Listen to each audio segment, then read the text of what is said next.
Hi, all. The next session water pollution, some control measures.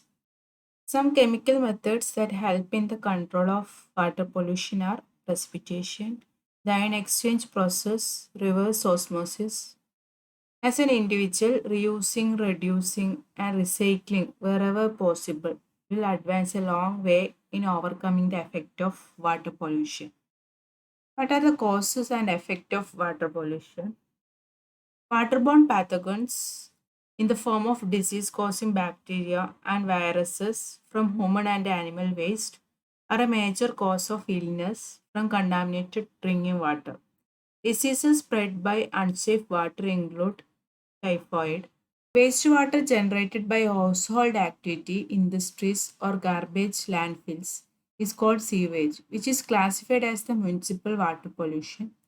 Sewage contains solid matters in the form of suspended colloidal and dissolved organic matter, detergent, mineral matter, nutrients, and gases.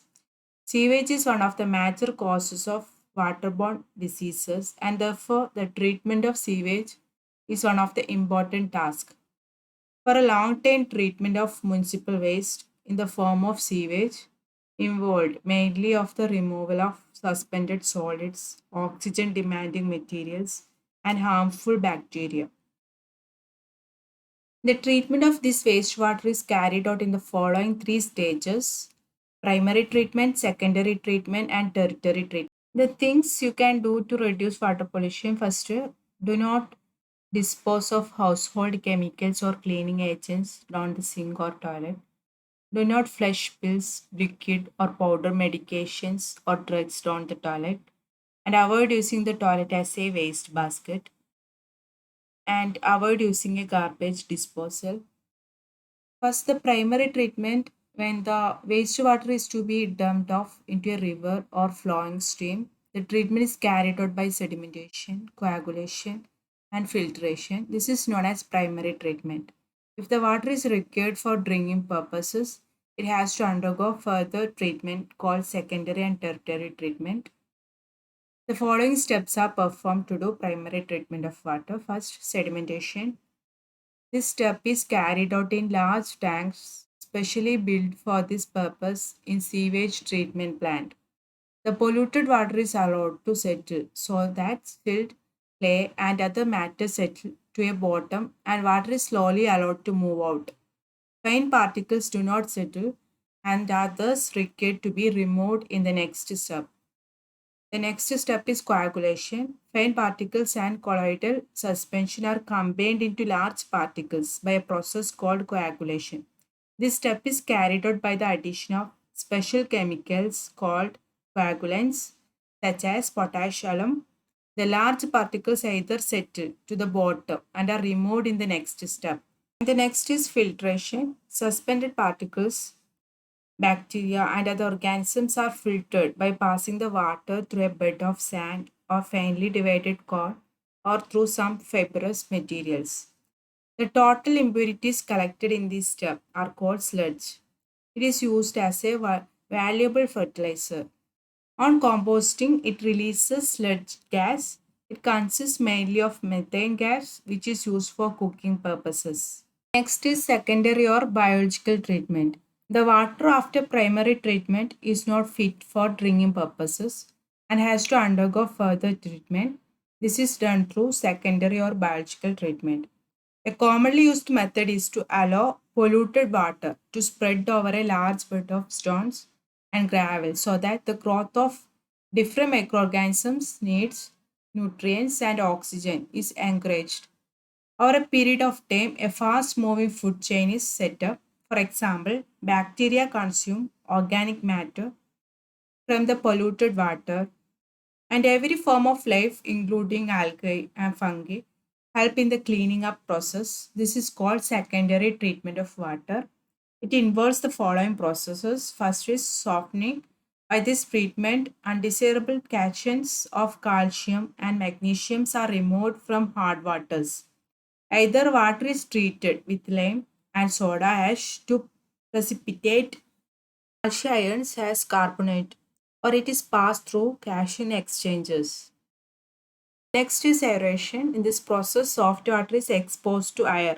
By forcing air through it to add oxygen to water, this encourages bacterial decomposition of organic matter into harmless products such as carbon dioxide and water.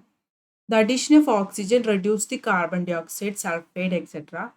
The water is as yet not fit for drinking purpose.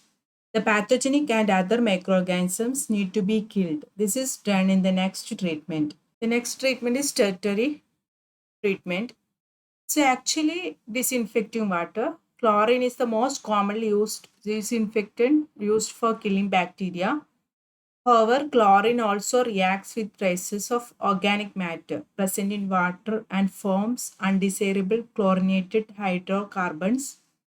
It is therefore desirable to reduce the organic matter in water before passing chlorine gas. Other methods of disinfection, such as ultraviolet radiation, ozone gas treatments, or reverse osmosis, are preferred over chlorine treatment, but this method are more expensive. Next is legislative measures for preventing water pollution. One of the important steps undertaken by the government to reduce river pollution is the National River Conservation Plan (NRCP), a national top-down program targeting the domestic pollution that goes into the surface water. And legislation may take many forms, including regulation of emissions that may cause environmental pollution, taxation of environment, and health damaging activities. It is important to utilize a good quality and unpolluted water. The quality criteria may vary depending on the use. Individual efforts do pay in this regard. However, a common policy in the form of legislation is always more effective.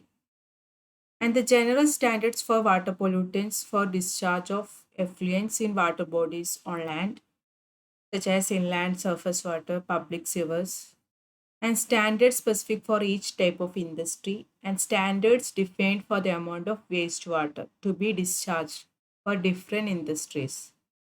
Standards limiting the amount of a particular pollutants on the basis of production capacity of an industrial unit. The steps have been taken to control the pollution. First, reduce usage of pesticides, fertilizers, and install water efficient domestic and industrial appliances before this water is allowed to run off into the water bodies, and increase awareness in public about the ill effects of water pollution. And the importance of environmental legislation is that without adequate regulations and laws, environment conservation cannot be realized. Creating environmental awareness and promoting environmental education are the means to ensure that humans do not degrade environment but conserve it for the future.